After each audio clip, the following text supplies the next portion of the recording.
Get ready to roll the boat because this one promises to mesmerize you. Look what it did to Jeremy Smith. Let's get ready to celebrate Cardinal athletics, and you'll never know who breaks into a dance party. Sportsnight is next. Hello, everyone, and welcome to Sports Night. I'm Joe Young. And I'm Howie Shapiro. It's great to be back, Joe Young, after a week off. It is very nice to have you Missed back. you. Glad you had safe travels. Thank you. Things here heating up outdoors. You wouldn't know it, but the winter season is definitely heating up sports-wise. Playoffs starting this past week for the girls hockey team. They opened the section tournament on Saturday as the 3rd seed facing the 6th-seeded Rogers Royals. Bluebirds were looking for revenge for last year's quarterfinal matchup. Champa Park Coon Rapids had a 2-0 lead in the first period of that one, but the Royals came back to win 4-2. Earlier this season, the Bluebirds beat Rogers 2-0 with an empty net goal. So both teams knew this would go down to the wire, and only one team would be moving on to the semifinals on Tuesday. Bluebirds fired up to start the section, but it's the Royals that apply the pressure from the opening puck drop, just getting the puck to the Bluebirds' net, creating chaos around the crease. Rogers outshot CPCR 12-2 in the first period. There's no score until late in the period. Sam Sherling forces a turnover, feeds Reimer in the slot. Shot is stopped, and Sherling follows, pokes in the rebound. Rogers up on the shorthanded goal, 1-0 after one.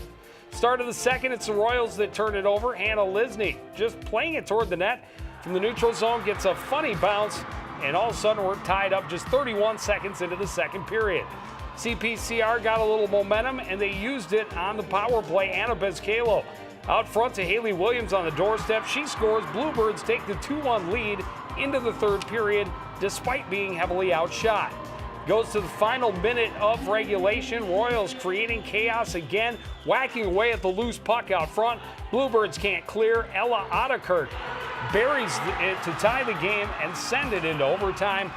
In the extra period now, Royals keeping the pressure on. Big collision in front of the CPCR net, a checking penalty on Hannah Lisney gives the Rogers Royals a power play, and they take advantage. Ellen Erdahl jumps on the loose puck, fires it toward the net. Avery Farrell tips it home at the back post. Royals come from behind and had the Bluebirds an upsetting early exit from the playoffs. 3-2.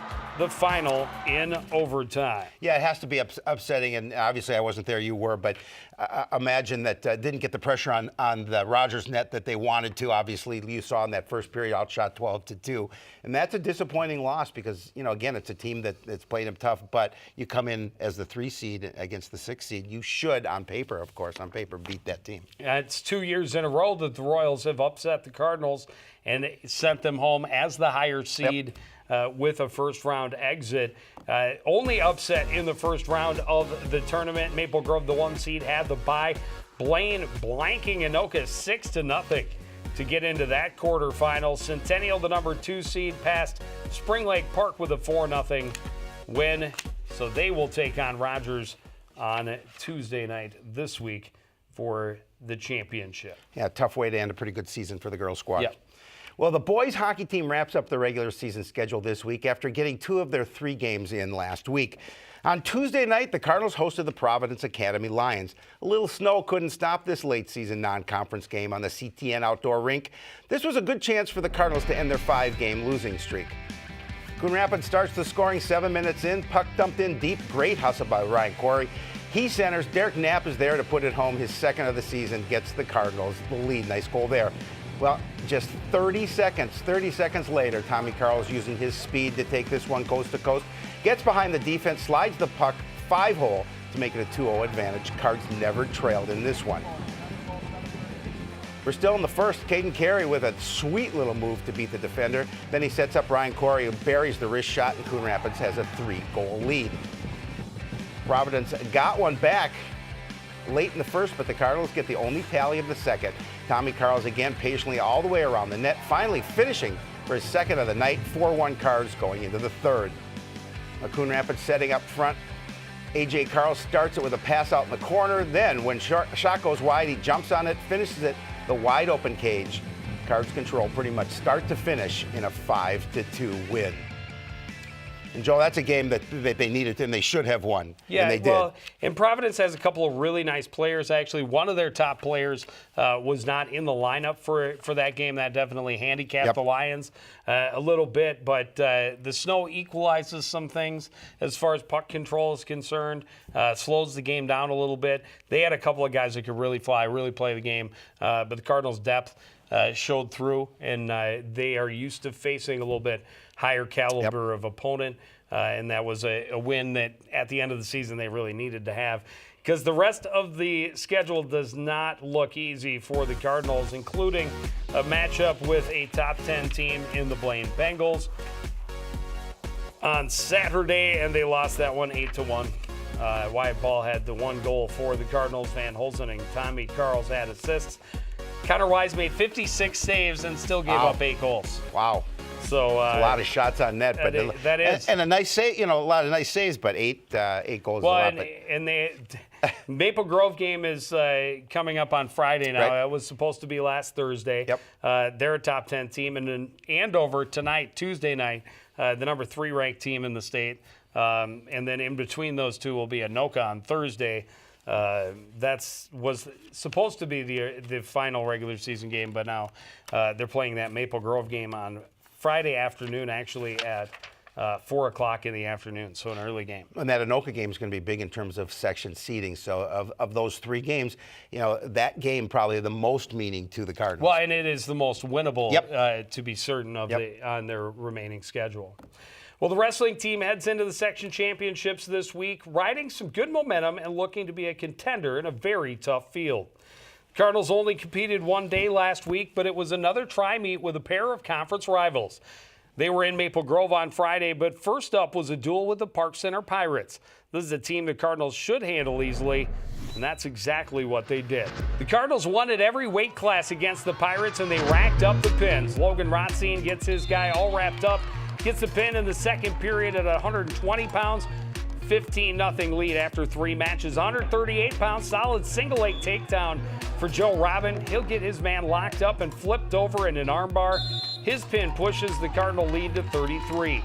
Demetrius Seals wrestling for the Cardinals at 152. Gets chest to chest with his man. Has to ride it out to get the pin. And the Coon Rapids lineup is dominant.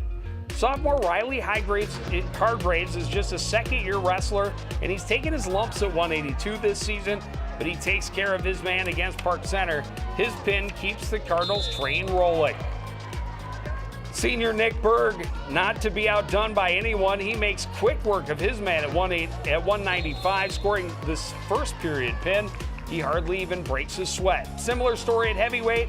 Gavin Layton gets the Cardinals another pin, and they complete the sweep of the Pirates with a 77-0 win.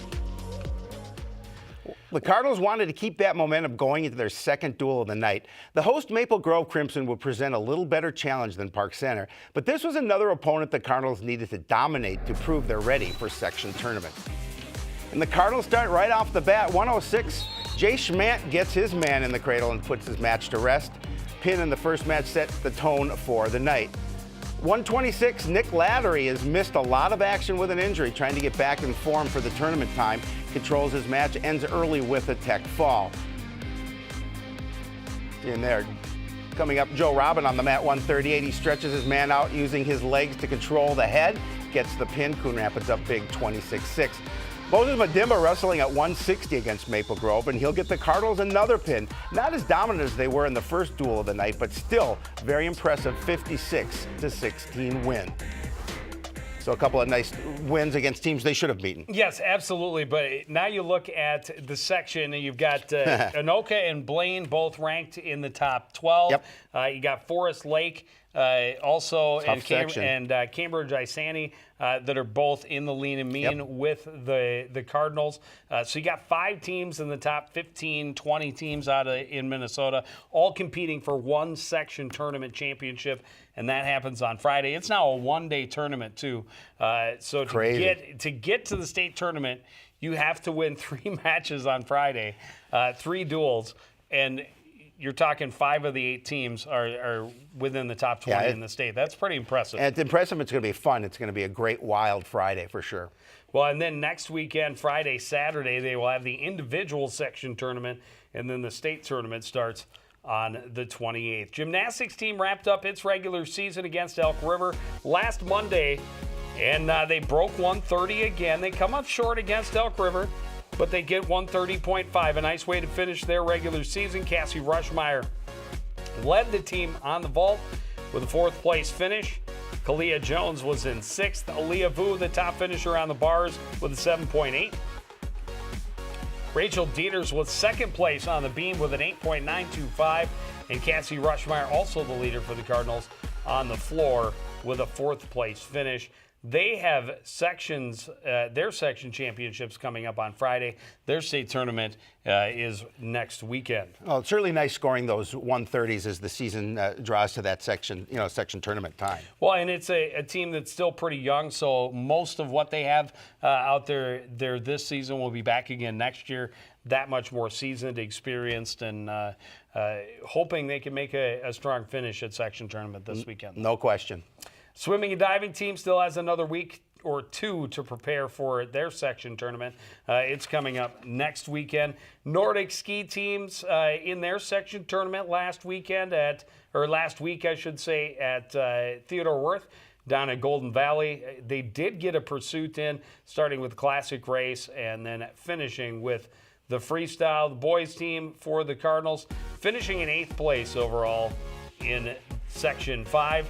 Josh Thoen, the freshman, had the best finish for the Cardinals, hanging in with a 17th place finish. Jared Haida was 27th. Miles Gilliard was 39th. Noah Christensen, 42nd. And Peyton Martinek was in 52nd place. On the girls' side, little better finish, 6th place as a team, and a 6th place finish for Abby Ellenbecker as she qualifies for her 3rd trip to the state tournament. Olivia Ellenbecker, a nice finish as well in 15th place. Lila Gilliard was 33rd. Bloomberg finished in 46th place, and Sarah Eichstad finished in 50th. And there you see it, Abby Ellenbecker on her way to Bowabic for Valentine's Day. You gotta love it. 3rd time qualifying for the Minnesota State Championship. Congratulations to Abby Ellenbecker, and good luck.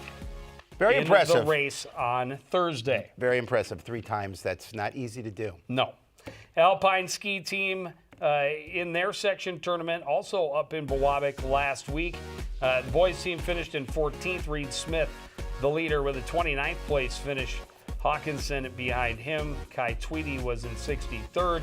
Jacob Sides in 75th. And Del Frat able to crack the top 100. On the girls' side, a 19th place finish. Emily Verbeek, the top finisher for the Cardinals, in 69th. Shelby Robidoux finished in 94th. Emma Bolin had a fall on her first run, but came back with a very impressive 47-second time on her second run, but she has to settle for 98th place. Vosine was in 107th, and Eckert finished in 114th. Fortunately, they do not qualify anyone for the state tournament, which is this week up in Bowabic. Yeah, always tough on your first run to take that fall. But, good job coming back from it. And, it makes it that much more difficult. It gets in your head, but she did a good job of overcoming that. Well, and I'm not 100% positive I read the results right, but the way I read it, I think she had the 17th best time for the second run. It's great. In the 47s. The leaders, the winners, the section champions were turning in 44s, 45s consistently on both runs to get the championship. It's still 47. Was a really nice time from what I saw. Boys basketball team last week, a tough draw, a couple of top 10 ranked teams, starting with Park Center, but they hold the Pirates pretty well. They lose just by 10 points to Park Center, 80-70, and this one was a 5-point game with about a minute and a half to go, according to Coach O. Marshall Holland, a big double-double, 23 points, 10 rebounds.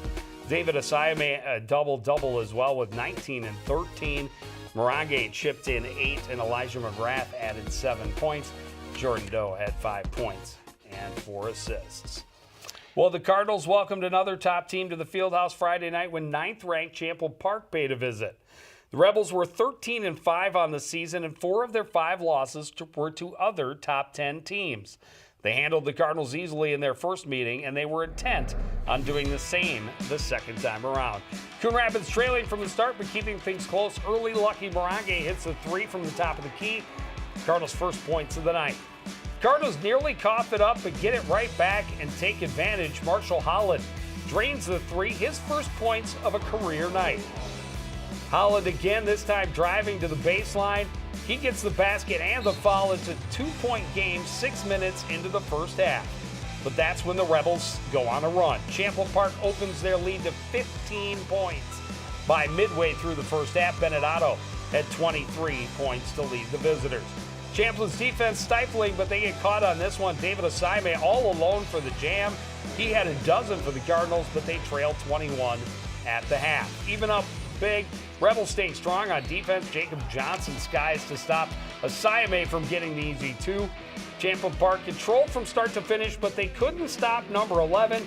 Marshall Holland scored a game-high 31 points in the game, and even playing with foul trouble in the second half, Holland was strong on defense, led the team there as well. Still, Cardinals lose 91-62. It was a tough game to watch, losing by almost 30, but it was fun to watch Marshall Holland score half the team's points. Well, a couple of points. As you mentioned, 2 really tough games back-to-back to Park Center. And to lose by 10, I know Coach O took a lot of positives, even though it was a 10-point loss. And then you go back and you play a team like Champlin Park, who obviously puts up 90 points.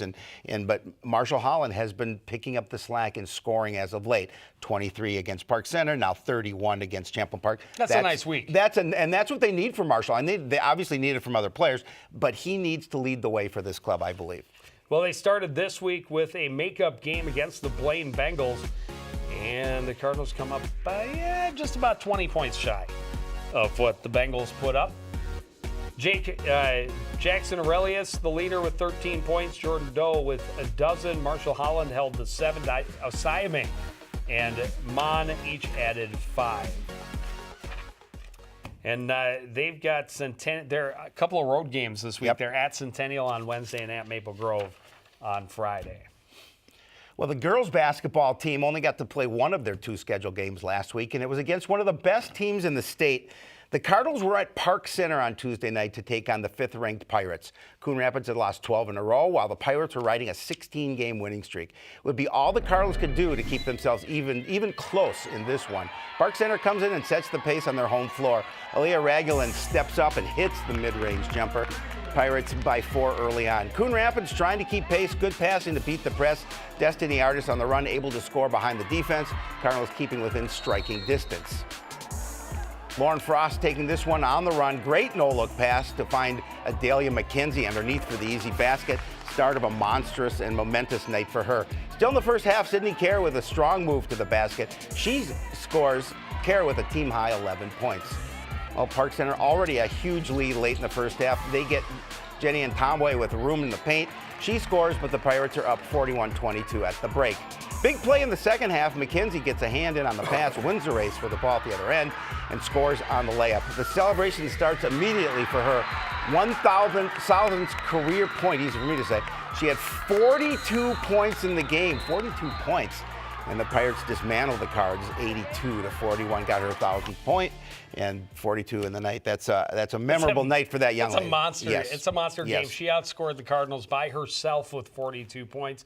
Cardinals only managing 41. A very tough team in Park Center, to be certain, but that's the nature of playing in the Northwest Suburban. It really is. It really is. Night after night, and what they kind of got a reprieve, did the girls, when their Thursday night contest against Champlin Park was postponed.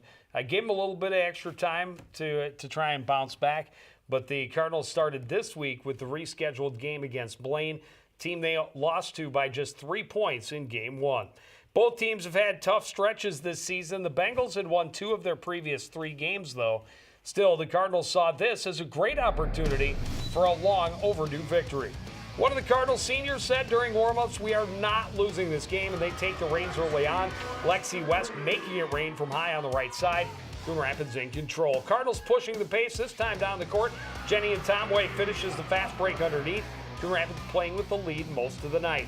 Emma Heeman stops, lets the defense sag, then gives her room to dial long distance and connect. Cardinals go to the half up 24-18. Starts to stretch the lead in the second. More strong perimeter shooting. This time Ashley Flatham from the corner. Cardinals picking up where they left off. Heeman on the drive, kicks it out to Sydney Kerr. She has the open look and she knocks it down. Cardinals leading, but not that comfortably. Bengals start to surge midway through the second half. Defense comes up with a big steal near midcourt, leads to a 2-on-1. Easy basket for Caleb Bohr, playing back within 4. Coon Rapids clinging to the lead late in the game. Pressure free throws for Heeman with 24 seconds left, and she comes through. That made it 50-46. Heeman finished with a career-high 8 points. Bengals not going down without a fight. Long three-pointer for Madison Honey. She nails it, and it's a 1-point game, only 2.4 seconds left. Blaine does get the ball back with a chance to win, but the Cardinals defense holds. They force the travel, and the Cardinals will win 50-49. They get to celebrate for the first time in more than a month, breaking that 13-game losing streak. Oh boy, and they certainly needed that win, and you can see how excited they were to get that 12 in a row on the loss end. You get that one win, especially your crosstown rival. You get the 1-point win over them. Feels really good. Yeah, and it was good to hear they came in with such confidence. So often a team gets into that rut and they've lost a lot. They never feel like we are not losing this game. That was the statement that Coach Peterson posted on Facebook after the game. Said, one of our seniors said in warm-ups, we are not losing this game, and they didn't. It was good. Great to see. They've got Centennial on Wednesday. They host Maple Grove on Friday, so a little home cooking, but 2 more very good teams. Well, yeah, and again, you want to get some additional wins if possible, because section time's right around the corner, and they're going to want to get that flavor in their mouth of winning. Yeah, girls have about 2-3 weeks left in their regular season schedule. We have boys hockey finishing out their regular season this week. Excuse me. They hosted Anoka on Thursday. We're going to do the Andover game on Tuesday night as well, live at 7 o'clock, but that may be on before this That could be. episode. That could be. The live version is before this episode ever airs, I suppose. But we will be doing Andover hockey on Tuesday night, Anoka hockey on Thursday night, and then boys basketball next Tuesday as the Cardinals take on conference and section rival Andover. And then we'll see the boys hockey playoffs starting on Thursday, the 21st. A lot of fun coming up. I don't want to miss it. But that's going to do it for this edition of Sportsnight. I want to thank everybody out there for joining us and continuing to support everything we do here at CTN. For the entire crew, including Howie Shapiro, I'm Joe Young. Say goodnight.